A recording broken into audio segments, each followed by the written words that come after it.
no livro dos médiuns de um jeito, depois no Evangelho está no outro, ele melhora. Há vários detalhes que a gente que tá aí há algum tempo estudando Kardec, a gente vai aos poucos montando esse quebra-cabeça de como Kardec trabalhava, né? Eu, particularmente, eu presto muita atenção nisso quando estudo. E eu vou observando vários comportamentos que Kardec tinha, que depois, quando a gente passa por toda a obra, a gente vê que era um método de trabalho dele. Então, tem várias coisas que, por exemplo, isso tudo que eu falei, outro exemplo. Às vezes, a Kardec está tratando de um assunto, ele vai lá, publica o texto. Aí ele não diz nada, ele não comenta o texto que o Espírito ditou. E a gente que é estudioso, a gente fica assim, meu Deus, mas tem uns trechos ali que Kardec, por que ele não comenta? Aí passa 1 mês da revista, 2 meses da revista, 3 meses da revista, Kardec vem num segundo artigo e diz assim, não havíamos comentado sobre tal trecho. Daí ele vem e comenta e tu fica, meu Deus. Ele faz assim também. Depois a gente vai observar que tem coisas que ele espera um tempo por gosto, porque ele quer ver a reação dos espíritos dos demais grupos, que mensagens vão surgir. Então há muitas nuances no trabalho dele que a gente precisa de muito tempo, muito tato, muito cuidado para ir aprender. O nosso papel hoje esses pontos que a gente já observou, é dividir com as pessoas e outros que a gente vai cada vez mais estudando e descobrindo e vendo a genialidade dele. Porque não, o que a gente tem que entender quando a gente está lidando com um espírito muito superior? Às vezes ele se comporta de uma maneira que a gente não entende de momento. Só que a gente tem que ter muito cuidado, porque depois faz sentido, a gente vai entender o porquê, a gente vai entender que ele fez daquela maneira porque ele era inteligente, não a gente que não tinha entendido. Então eu sempre digo, claro que numa ciência, tudo que a gente vai estudar, a gente tem que entender de uma maneira racional. Mas a gente tem que ter muito cuidado, principalmente no início dos estudos, e a gente está no início dos estudos. Quando eu digo a gente, eu digo todos nós do movimento espírita, a gente é iniciante de Kardec. A gente tem que ter muito cuidado em se apressar em tirar certas conclusões. Por isso que eu digo, aquelas pessoas que estão preocupadas em achar erro em Kardec e querer completar Kardec, elas estão muito apressadas. Muito apressadas.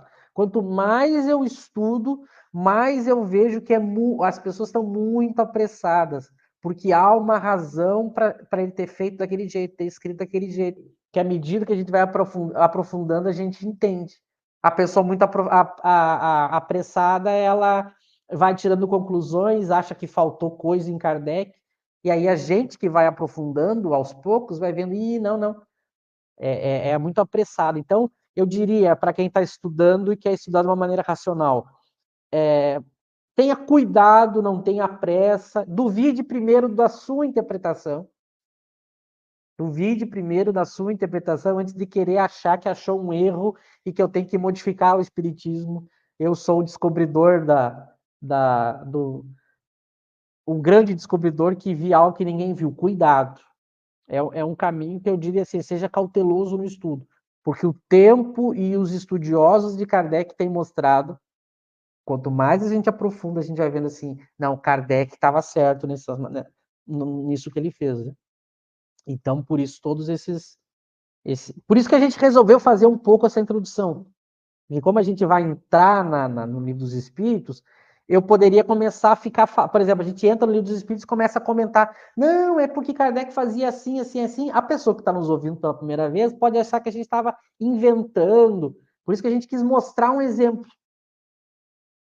Como é que ele trabalhava, né? Um pouco pegar um exemplo só, o Eric citou outros exemplos, né? Exemplos, por exemplo, que ele muda ali do uso da palavra erraticidade, vários outros exemplos, a gente pegou um só para dar uma ideia, né? Porque a gente quer entrar logo nas questões. Mas isso é muito importante.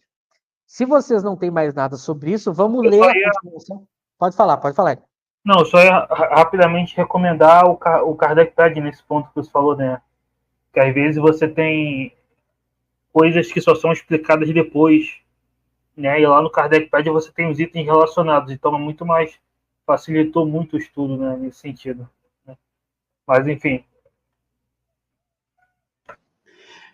Eu quero só complementar também rapidão aqui, tudo isso que foi falado aqui, quando o Kardec faz mudanças, altera, melhora, isso não afeta o princípio, né, Michel, né, Eric? Em momento algum ele mudou o princípio está estabelecido, está estudado, está ali em desenvolvimento. Kardec ele não mexe, diferentemente, né, de que a gente hoje vê obras em que altera completamente algum princípio que já está bem claro na doutrina espírita. Não sei se esse pensamento ele está correto, Michel, Eric. Foi bom tu falar isso. Isso é importante de tratar um pouco, porque o que acontece? O que a gente tem que observar? As alterações que ele vai fazendo no decorrer da obra, a maioria é na forma, mas também há alterações do conteúdo. Só que essas alterações que ele faz do conteúdo, elas são o que a gente chama de periféricas. Elas não são no núcleo da doutrina. Vou dar um exemplo aqui, para ficar mais fácil de entender. Imagina uma casa. Imagina uma casa que eu quero reformar. Tá? Agora, eu posso derrubar uma parede, eu posso mudar uma janela, uma porta, eu posso pintar. Agora, dependendo se eu for mexer na estrutura da casa, aí a coisa é diferente. Qualquer pessoa que lida com reforma sabe disso. Se eu quero mexer na estrutura aqui, a basilar da casa, aí é diferente. Não é eu não posso simplesmente chegar na base da estrutura de uma casa e modificar. Como é uma modificação mais simples, de uma parede, de uma janela, de uma pintura, de um chão que eu vou trocar o piso. Então, eu usaria essa analogia. Kardec ele fez modificações importantes, mas os princípios basilares, eles sempre se mantiveram. Sempre se mantiveram.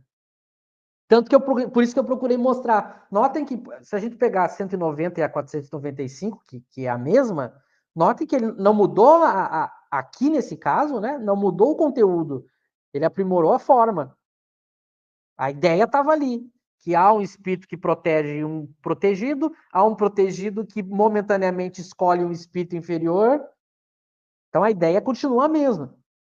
Quando ele vai modificar, por exemplo, ali que nem a que o Eric comentou, modifica o conteúdo. Na primeira edição, ele diz assim: olha, o espírito vai se ligar ao corpo na hora que o bebê nasce. Na segunda edição, é no momento da concepção. Mas nota, o princípio que o espírito encarna e se liga ao corpo está ali. Nos dois. Mudou o momento. Então, a gente tem que ter muito cuidado, porque muitas pessoas usam essas modificações que Kardec fez para tentar justificar suas propostas de modificação do espiritismo. Só que muito cuidado, eu tenho que ter cuidado no que eu vou atacar. Dependendo do tijolinho que eu puxar, desmorona a casa toda. Então, por exemplo, para citar um exemplo, quando as pessoas tentam propor noções materiais no mundo espiritual, para citar um exemplo mais clássico que a gente vive falando aqui, que muitas pessoas que defendem essas propostas usam isso. Olha, aqui Kardec modificou, então por que a gente não poderia modificar? Mas é que essa questão ataca princípios muito fundamentais. E eu posso citar dois. Um é o princípio que o espírito não retroage, ele não regride, que Kardec vai tratar principalmente na Revista Espírita. O princípio da não retrogradação do espírito. Que quando eu coloco elementos materiais na alma, eu ataco esse princípio. E esse é um princípio basilar do espiritismo. O espírito não retroage. Se eu colocar qualquer princípio em que eu coloco que o espírito está retroagindo, está regredindo, está perdendo algo que ele adquiriu, eu estou atacando um princípio que mexe em toda a doutrina.